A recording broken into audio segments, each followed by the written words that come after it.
Seorang hakim yang memutus memberikan nasihat kepada si Sika, lu ngaku aja dia bilang. Jessica mengaku dipaksa untuk meracun. Yang melihat di lambung bahwa tidak ada cyanida adalah Dokter Jaya. Katakan aja bahwa pendapat dari Dokter Jaya mengenai cyanida palsu, masukin dari penjara. Apakah ini cocok nggak dengan cyanida? Itu loh, saya ngomongnya dari segi ilmu, Pak. Nah, itu lain lagi. Itu lain lagi. Murder Coffee and Jessica Wongso. Ini cerita saja. Yang kemudian setelah putusan dijatuhkan. Halo guys, selamat datang di channel FKR Project. Di video kali ini kita bakal ngebahas tentang pengacara yang membela Jessica atau disebut dengan nama yang paling terkenal didengar Oce Kalinggis ya. Dan ada lagi anggota dari DPR ya, dari Partai Demokrat. Itu ngebahas di persidangan DPR Komisi 3. Sampai rapat kasus Jessica itu dibahas. Wah, ada dua orang ya yang gue bahas. Kita lihat tanggapan mereka seperti apa dan gue bakal menggeledah seperti apa tanggapan dari mereka. Sebelum itu, jangan lupa klik dulu tombol like-nya, komen, subscribe, dan aktifin tombol loncengnya di bawah. Kalian juga bisa mendukung channel ini dengan memberikan super thanks di bawah video ini teman-teman. Gue akan ucapin terima kasih kepada semua yang sudah memberikan super thanks di akhir video dan bacain top komen dari kalian. Oke, kita langsung aja nggak usah berlama-lama untuk memulai videonya sekarang juga. Let's go!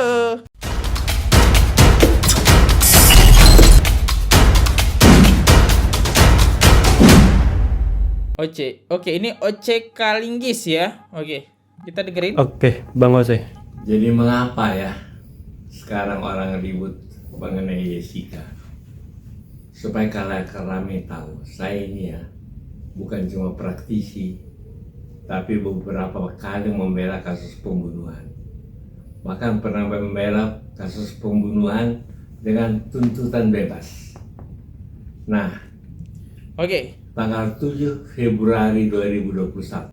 Oke, sebelum kita lanjut ke video ini, siapa sih Oce Kalinggis? Jadi gue stop dulu. Jadi biar buat teman-teman yang belum tahu siapa dia. Jadi dia adalah seorang pengacara asal Indonesia. Ya tentu saja dia pengacara yang cukup lama dan terkenal gitu ya. Nah, kali ini dia ikut ngebantu ngedukung Jessica. Seperti apa tanggapan dia? Oke, kalian udah kenal kan siapa Oce Kalinggis ya? Mati. Di sana saya menulis untuk media sebelum Netflix tanggal 7 Februari 2021. Judulnya Mengenang 5 tahun kasus pembunuhan Jessica Kumala Wongso terhadap Wayan Mirna Salihin. Saya mulai tertarik pada waktu itu karena seorang hakim yang memutus memberikan nasihat kepada si Jessica. You ngaku aja dia bilang, lebih baik ngaku. So kok rasa aneh. Ini nggak dari hakim aja, tetapi jaksa juga ya teman-teman. Kalau kita flashback sedikit, kita ambil cuplikan sebelumnya, kita lihat videonya seperti apa. Nah ini ya, kita bisa dengerin beritanya. Seperti apa? Jessica mengaku dipaksa untuk meracun Mirna oleh Kombes Krisnamurti yang saat itu menjabat sebagai Direktur Reserse Kriminal Umum Polda Metro Jaya. Seperti apa pengakuannya? Berikut cuplikannya. Lalu setelah itu hari keduanya, hari Minggu, Pak Krisnamurti masuk ke sel tersebut yang lamanya saya tahu namanya Selti. Dia masuk ke Selti, lalu dia bilang, ayo Jess, saya mau ngomong gitu kan. Ya udah, saya keluar. Terus saya dibawa ke satu ruangan yang akhirnya saya tahu ruangan staff. Saya duduk di situ berhadap-hadapan, lalu pintunya dibuka. Di depan situ ada kayak meja piket penjaga. Pak Krisna bilang, duduk ya kalian di situ, liatin. Jadi saya ini nggak ngapa-ngapain gitu. Terus, jadi mereka di depan, tapi mereka sepertinya tidak bisa mendengar percakapan kita. Lalu saya duduk di ruangan itu berdua dengan beliau. Lalu dia mulai mengobrol dengan saya. Pertamanya dia bilang, saya menjatuhkan harga diri saya untuk turun ke tahanan, dia bilang. Bagaimana? Saya menjatuhkan harga diri saya untuk turun ke tahanan. Kata siapa? Krisnamurti. Bapak Krisnamurti. Lalu saya diam aja. Lalu dia mulai menceritakan kalau saya itu sebenarnya bingung menangkap kamu ini bagaimana, tapi saya berdoa dan saya yakin demi Allah saya harus menandatangani surat penangkapan kamu untuk ditahan di sini. Saya mempertaruhkan jabatan saya untuk menjadikan kamu sebagai tersangka itu. Lalu saya hanya diam saja di situ. Lama-lama lalu dia mulai bercerita, ini ganti pakai bahasa Inggris ngomongnya. Oh, bahasa Inggris pakai ya. bahasa Inggris. Oke, itu aja ya cuplikannya, nanti kelamaan. Nah, jadi itu cuplikan yang emang dia dipaksa oleh Krisnamurti. Oke. Kalau di persidangan oleh hakim juga dipaksa, tapi paksaannya menurut gue sih ini secara halus ya. Next, yang gue dapetin ini guys ya, yang gue dapetin datanya ini. Menurut gue ini dipaksa. Kalau memang bukan saudara yang memasukkan sesuatu di kopi itu, lalu siapakah menurut saudara yang mencemari atau memasukkan sesuatu zat kimia di kopi itu? Silakan jawab dulu. Saya tidak tahu yang mulia. Saya beneran tidak tahu Agak siapa. keras suaranya. Saya tidak tahu yang mulia. Makanya kalau tidak tahu bagaimana ya? Ini Ya itulah yang menjadi renungan kita sekarang ya. Jadi di sini tidak ada unsur pemaksaan terhadap saudara untuk menjawab yang sesungguhnya, tetapi itulah permintaan kami tadi, ingin jawaban saudara jujur itu ya jangan fiktif, tapi betul-betul apa yang terjadi, yang dilakukan, seperti itulah yang saudara katakan kepada kami. Jadi tidak tahu. Yang saya tahu dengan jelas, saya tidak menaruh apa-apa di kopi Mirna. Kalau yang lainnya itu saya tidak tahu yang mulia. itu ya. Ini sebenarnya sebuah pertanyaan, tapi pertanyaan itu kayak memaksakan Jessica. Ini hanya statement gue ya teman-teman ya. Dan anehnya dia nanya ke Jessica, siapa pelakunya kalau bukan Jessica ya. Ya itu udah jelas-jelas kayak pertanyaan memaksa, siapa nih? Siapa lagi yang bisa dituduh selain kamu gitu? Yang tertuduh. Jessica ya jawab jujur, dengan polosnya dia jujur, ya nggak tahu. Ya emang inilah ya. Ini menurut gue nih paksaan, ini hakim yang memaksa. Menurut gue, nggak tahu kalau ada video lainnya karena data yang gue dapet cuma ini. Next, kita masuk lagi ke pengacara. Jessica dengan tegas mengatakan dia bukan pembunuh. Nah ya. Kenapa hakim yang memutus masih memberikan komentar yang demikian? Hakim itu tidak jaksa pernah terjadi di luar negeri. Hakim tidak pernah memberikan komentar terhadap putusannya. Nah, pada waktu itu kok Beng Ong kok diusir ke luar negeri hanya karena izin imigrasi. Nah, kalau nggak telekonferensi saya orang pertama loh yang telekonferensi waktu perkaranya Pak Harto di Hamburg mewakili Habibie pada waktu itu. Nah, apakah pelanggaran imigrasi mengabaikan, menyingkirkan keahlian dia? Sama sekali tidak kok. Nah, kemudian datang Dr. Jaya yang 30 tahun mengenai Shelina. Pertanyaan saya, waktu kejadian ya, tanggal 6 Januari itu, 6 Januari, apakah ada yang tahu mengenai Shelina? Saya terus terang sebagai katakanlah praktisi yang biasa membela perkara pembunuhan, baru kali itu saya dengar Shelina. What? Selama dia jadi pengacara, baru kali ini ada kasus pembunuhan cyanida ya. What? Padahal dia udah pengacara cukup lama teman-teman, dan baru ini cuma satu ya. Nah, saya perhatikan ketika kelas selesai dibawa ke dapur, dicuci karena untuk tamu yang lainnya. Jadi saya pikir kok setelah 70 jam tidak dilakukan katakanlah otopsi, dan yang melihat di lambung bahwa tidak ada cyanida adalah Dr. Jaya. Katakan aja bahwa pendapat dari Dr. Jaya mengenai cyanida palsu, masukin dia ke penjara. Jangan berkeliling-keliling di keyakinan. Nah, iya ya. Oke, kita coba mundur ke flashback tentang tanggapan Dr. Jaya di persidangan, seperti apa yang dimaksud Bapak ini. Bisa saya ngomong sebentar Pak Hakim? Saya ngomongnya begini Pak. dokter kalau menafsirkan visum hasil pemeriksaan orang kita anggap ini benar Pak. Jadi Benar, artinya benar bibirnya kebiruan Pak. Benar ketemu misalnya di lambungnya erosif, ada ulceratif segala macam itu benar Pak. Cuman kan sekarang itu saya dimintakan pendapatnya apakah ini cocok nggak dengan cyanida itu loh. Saya ngomongnya dari segi ilmu Pak. Nah itu lain lagi. Itu lain lagi. Itu lain lagi. Saudara ahli kalau bicara cyanida itu juga nanti ada ahlinya di sini yang sudah memeriksa barang bukti itu. Lah kalau Anda berbeda, apakah Anda juga melakukan terhadap barang bukti yang sama sehingga Anda berbeda? Ini gimana sih konsepnya? Pertanyaannya itu nggak masuk akal. Terus? Ayo jawab. Loh, saya justru bingung Bapak nanyanya apaan Pak. Iya, pertanyaan itu kayak muter-muter. Ini siapa lagi jaksanya ya? Aneh kali. Padahal tugasnya Dokter Jaya kan buat otopsi gitu. Pertanyaan malah kemana-mana gitu. Harus meriksa dengan barang yang sama di lambung apa? Ini S1 ya. Next.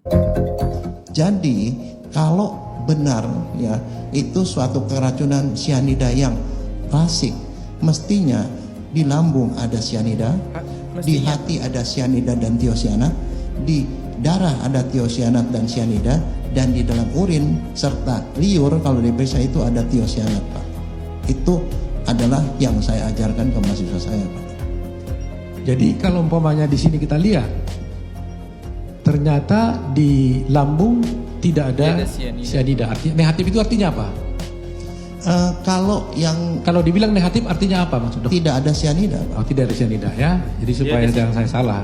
Jadi artinya bahwa negatif BB4 negatif berarti tidak ada cyanida, ya kan? Nah, coba ke atas. Nah, tidak ada cyanida. Berarti di sini di lambung tidak ada cyanida. Kemudian di sini di hati tidak ada cyanida maupun tiosianat. Di empedu dan di urin juga tidak ada cyanida karena hasilnya negatif juga semua, ya kan? Di mana lagi harus dilihat? Di darah kebetulan katanya di sini darah nggak diperiksa, ya.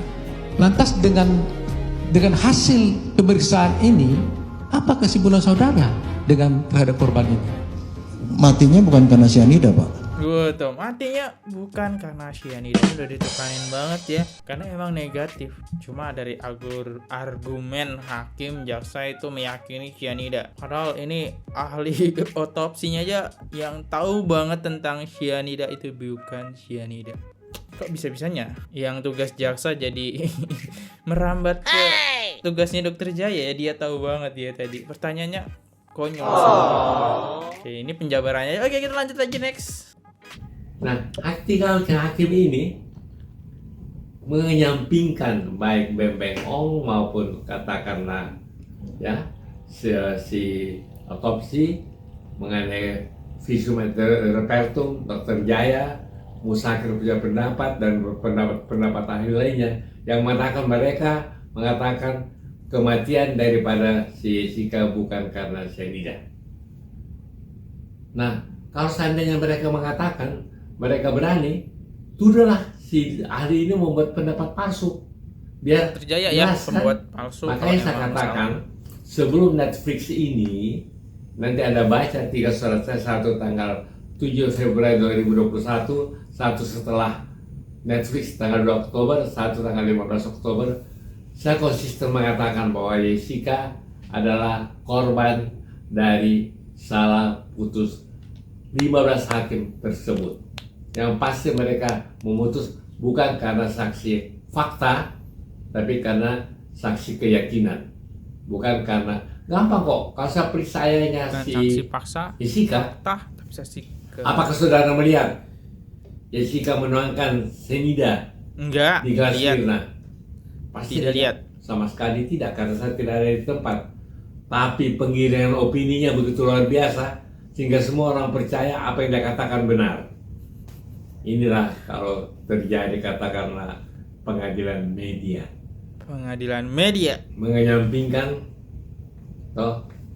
saksi fakta di bawah sumpah yang diucapkan mereka di pengadilan, dan bukan cuma satu saksi loh, bukan satu pendapat, 3-4 pendapat ahli profesor yang mengatakan bukan Jessica jadi bukan Jessica yang menaruh atau yang memberikan gelas itu sambil kan masalahnya sekarang dia minum. Masalah utama, terdapat nggak cyanida di lambungnya? Saya jawab tidak, berdasarkan pendapat ahli. Tidak ya Jadi tadi Jessica ya. mesti bebas. Negatif. Mesti bebas. Terus mungkin kalau misalnya bukan Jessica yang membunuh Mirna, Mungkin siapa? dia sakit. Adik saya sakit lambung, menyerang jantung, meninggal. Logis. Itu kenapa nggak pernah diselidiki di situ? Betul. Kalau penyakit ya, bukan karena racun. Jadi pertanyaan saya, Anda percaya nggak kepada ahli ini? Kalau nggak, bubarkan KUHP, selesai. Pasal 184 mengatakan ahli itu harus didengar. Ya. Jessica secara tegas sampai mati dan tidak akan meminta ampun kepada presiden. Karena dia nggak lakukan. Rekonstruksi aja dia nggak mau. Bagaimana? Rekonstruksi yang memaksa dia melakukan sesuatu yang dia tidak lakukan. Ya.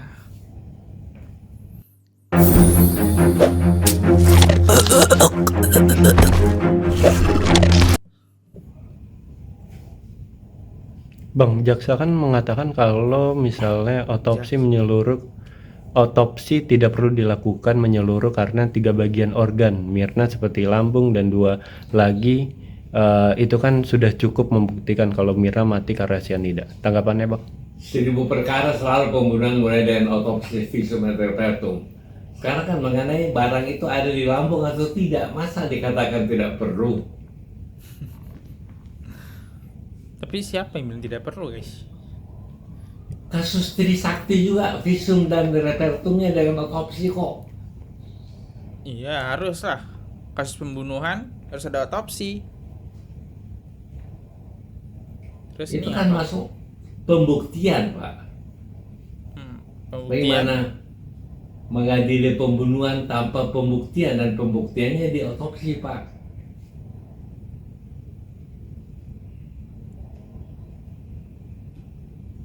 Bang, pihak Koto sendiri sebagai kuasa hukum akan melakukan langkah hukum untuk Jessica untuk mendapat keadilan dan mendapat dukungan dari ribuan pengacara yang bersedia. 3.800 pengacara nggak begitu bodoh, artinya mau berpartisipasi kepada Jessica kalau tidak pernah membela perkara-perkara demikian. Sangat logis. 3.800 pengacara tidak akan bodoh mau ngebela Jessica gitu. Apalagi sampai 3.000. Mas 3.000 tuh bodoh-bodoh semua. Iya juga logis. Kalau 3.800 itu udah sangat banyak kejanggalan. Ini kemana hakim? Kenapa tidak PK kedua? Banyak loh. Ya, kejanggalan yang terjadi. Tapi emang sih kalau kita lihat komentar yang hakim, dia udah yakin banget Jessica bersalah, dan itu ditambah dengan CCTV yang buram kabarnya, atau udah diedit gitu, manipulasi. Terus Coba ambil itu buku. Ini saya pernah bela loh. Ini Anda lihat, tuntutan bebas dalam perkara pembunuhan. Saya nggak ngomong kosong, saya bilang.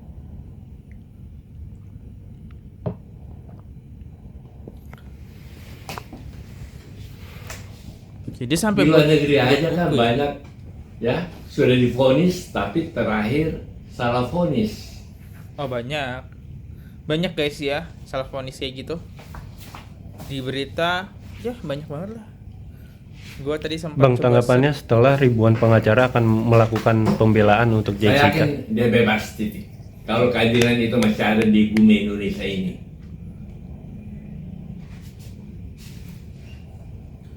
Bang, ayah Boleh Mirna saya sempat yakin minta itu. maaf kepada Oto Hasibuan, Bang. Tanggapannya seperti apa, Bang? Lah, kok Ya, nanya ke memang bapak? mesti yang itu yang dia lakukan. Dia udah tuduh macam-macam, tapi hebat di Oto Hasibuan. Dia punya kepala dingin, mukanya nggak berubah, dia dengan tenang menjawab. Itu kedewasaan seorang pengacara. Benar, Ribuan pengacara melaporkan Hakim Binsar Gultom karena diduga melanggar kode etik sebagai hakim Oh, iya, karena itu memberikan viral juga. tanggapan. Seorang hakim tidak pernah mengkomentari putusannya di luar sidang.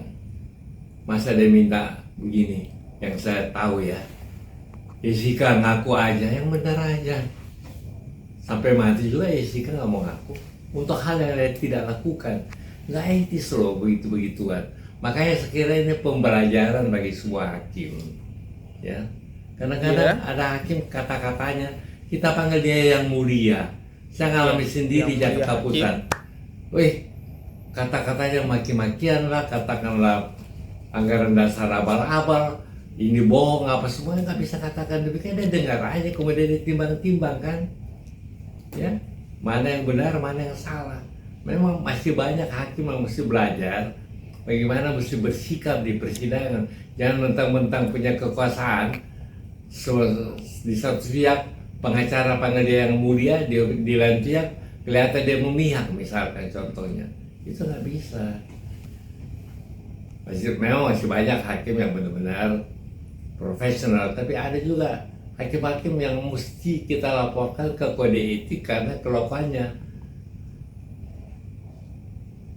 Oke, gue pengen banget, gue gatel banget pengen ngebahas yang ini ya, biar kagak ngantuk juga sih. Oke, nah jadi larangan hakim mengomentari itu ada dari KY atau Komisi Yudisium. Di sini tertulis hakim tidak boleh mengomentari putusan yang ditangani atau oleh hakim lain, baik yang sedang proses maupun yang telah memiliki kekuatan hukum yang mengikat. Oke. Jadi di sini tertulis ya hakim tidak boleh mengomentari apa yang dia tangani, karena kan ini yang dia tangani nih, nggak boleh mengomentari gitu. Tapi hakim ini mengomentari.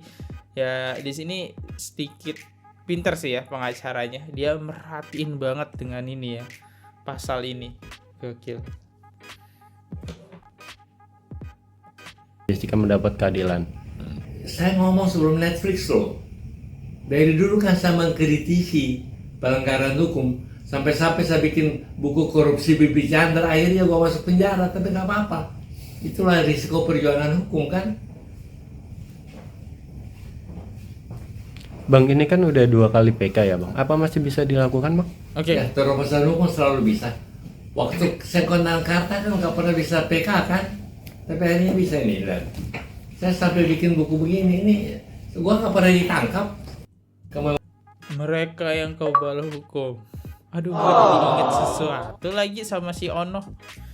Kebal hukum ya. Mengatakan mereka kebal hukum. Ini perkaranya semua sudah P21 Pak. Antasari yang mau membersihkan KPK justru dimasukin penjara karena rekayasa pembunuhan. Tapi begitulah hukum di Indonesia. Tapi kalau nggak ada pengacara yang berani ngomong, kapan mulainya hukum ini mesti diperbaiki Pak. Mantap. SCTV. Dan tentu saya tahu andil Anda besar di dalam penegakan hukum.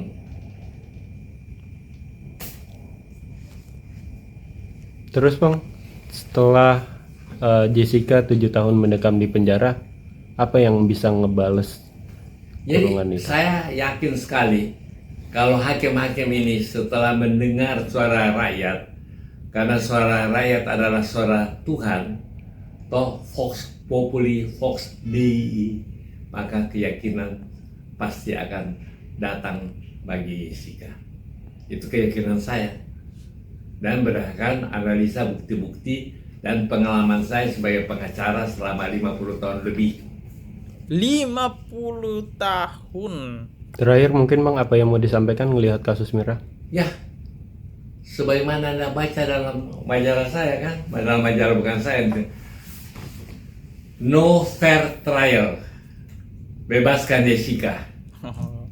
Jadi pengen ini ya. Oke. Bebaskan Jessica. Terus Majalah ini sudah saya sampaikan kepada Jessica melalui klien saya di Pondok Bambu. oh, udah disampaikan ke Jessica. Ya, kita sudah membedah ya teman-teman tentang kejanggalan di sidang Jessica. Oke, ini mungkin kalian bisa komen aja. Oke, kita lanjut lagi di video yang kedua guys ya.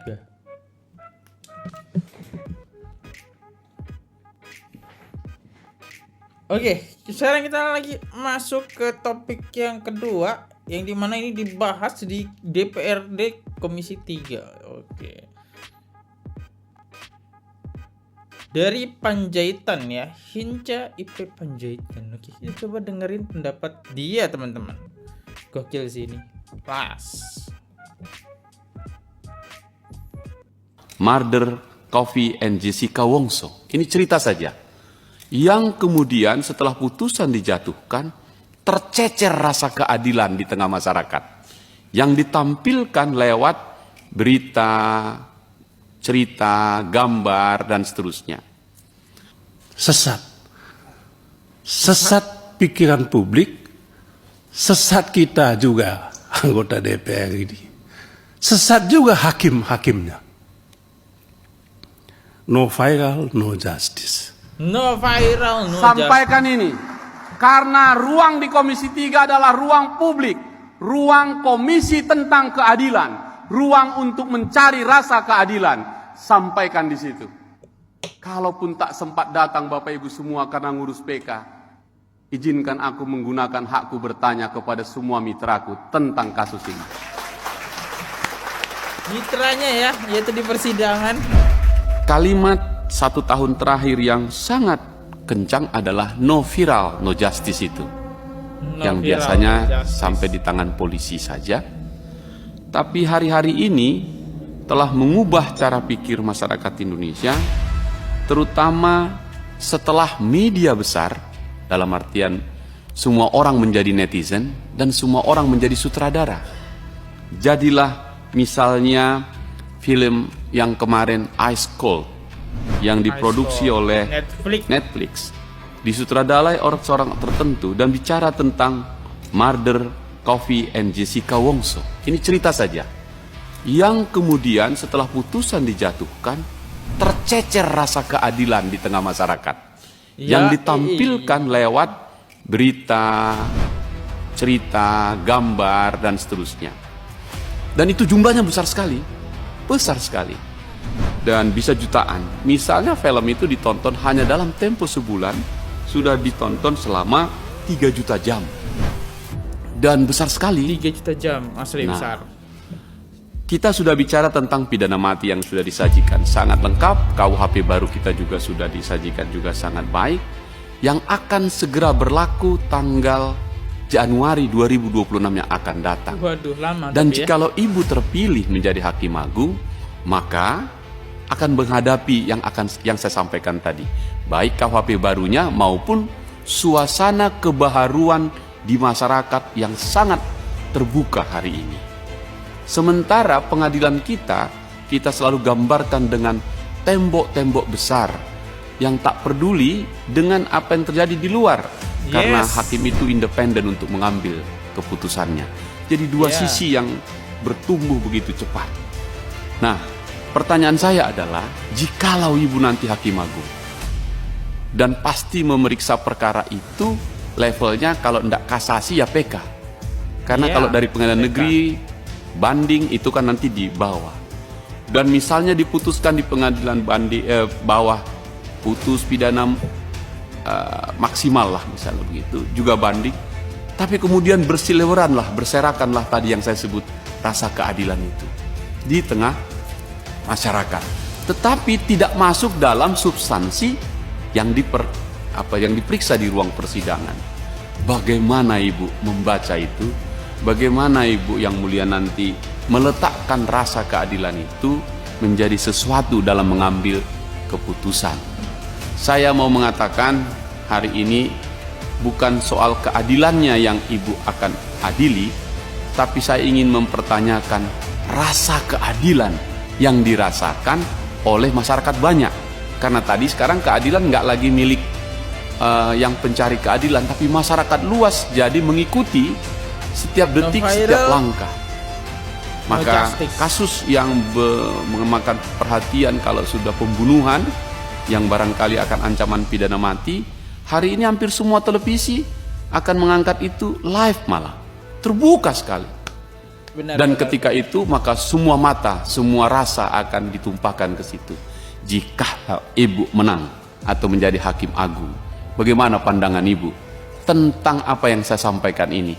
ketika netizen menjadi hakim juga, pembela juga, jaksa juga, dan pencari keadilan itu juga.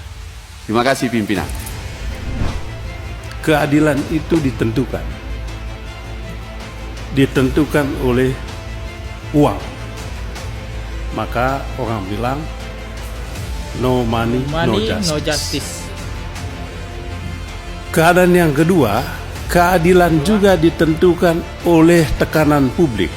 Benar. Yang tadi disampaikan oleh yang terhormat Saudara Hinca Panjaitan. Keadilan kita ditentukan oleh publik. Semakin kuat tekanan publik, semakin tinggi keadilan itu akan diberikan oleh hakim. Itulah kasus Jessica. Pengadilan sesat. Maka sesat. No viral, no justice. Kasus Jessica kita semua ketipu kan Pak Anca? Ya. Sesat pikiran publik, sesat kita juga anggota DPR ini, sesat juga hakim. No viral, no justice. Tapi juga yang terhormat Pak Arsul yang akan. Oke, mungkin ini deh, karena gue sebenarnya udah nonton video ini. Kalau di konten sebelumnya gue bahas dia, jadi ya nggak usah terlalu panjang. Gue cuma pengen denger kata-kata dia yang kena banget. No viral, no justice, ya. Oke, coba kita baca komen. Hakim-hakimnya pada diem atas Jessica kah? Waduh, kok nggak bersuara JPU ya? Pada nggak nongol lagi di podcast. Sudah kena mental karena mereka mungkin ngaku bersalah. Bener banget, no money, no power, no viral, no justice. Itu kata-kata yang gue sukain dari Komisi 3 ini ya. Oke, kita lanjut ya. Untuk sebenarnya udah habis sih. Kita masuk untuk di akhir video ya. Udah bacain komen-komen kalian di akhir video ya, teman-teman. Oke, coba kita bacain sekarang. Oke, di sini kita punya dari 7 jam yang lalu gue upload ya. Dan kita punya 52 komentar. Top komen. Oke. Dari BabyJ5951. Oke, ini ada komen kuning teman-teman ya. Ini yang mensupport channel ini terus berada ya teman sampai sekarang. Oke, sebelumnya gue ucapin terima kasih. Kita coba baca komentarnya seperti apa. Saya juga bingung kok tersangka masih dikasih jabatan Wamenkumham. Bukannya gratifikasinya waktu dia Wamenkumham juga. Bukannya harusnya dia dicopot atau nonaktifkan dari jabatan itu. Memang Indonesia hukumnya kayak timbangan yang duitnya banyak, otomatis berat. Jadi berat yang berkuasa. Terus ketua sidang DPR Komisi 3-nya payah, lebih bagus Bapak Ahmad Sahroni. #bebaskan Jessica. Semangat terus update-nya. Good job. #Las Vegas mantau. Bayangin teman-teman, dari Las Vegas aja ini mantau banget ya, luar biasa. Jadi emang kasus Jessica ini udah menyebar sampai negara-negara lain juga ya. Nggak hanya di Indonesia aja sebenarnya. Negara-negara lain pun banyak yang ngikutin perkembangan kasus Jessica. Kenapa setiap kita bahas kasus Jessica itu selalu ramai ya? Contohnya dari Baby ya. Ya dengan akun Baby ini. Luar biasa ya teman-teman. Ya gitulah ya. Hukum di Indonesia ini udah, pokoknya yang punya jabatan, yang punya uang, itu yang paling berkuasa.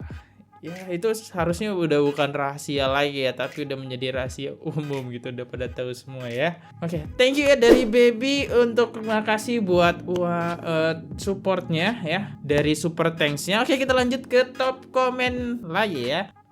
Top komen yang pertama dari @user FZ1IB8OR9V. Bravo Pak Beni dan Pak Hinca. Rakyat sangat mendukung supaya kasus Jessica dibuka kembali demi keadilan buat Jessica dan rakyat Indonesia ya. Terus di komen kedua dari Udin KWK1290. Semoga saja pernyataan Pak Benny Kahaman dari Komisi 3 bisa terbuka jalan untuk membebaskan Jessica. Oke, itu saja ya top komennya, cuma 2 dan ya Thank you banget yang udah komen-komen ya. Ini gue cuma bisa kasih love ya. Thank you banget dan support kalian juga ya dari Super Thanks-nya, makasih banyak. Dan sebelum gue mengakhiri video ini, gue mau minta maaf dulu karena gue juga hanya manusia biasa yang pasti ada salahnya. Kalau ada kata-kata yang salah, mohon dimaafkan, ataupun kata-kata yang menyakitkan atau kata-kata yang menyinggung kalian, gue minta maaf guys ya. Karena itu semua tidak disengaja ya, atau ketidaktahuan dari gue. Gue di sini Fadli undur diri, sampai jumpa di video selanjutnya. See you, goodbye, bye bye. Oke guys, subscribe channel FKR Project. Jangan lupa kalian subscribe channelnya FKR Project. Subscribe channel FKR Project. Hai guys, jangan lupa untuk subscribe FKR Project.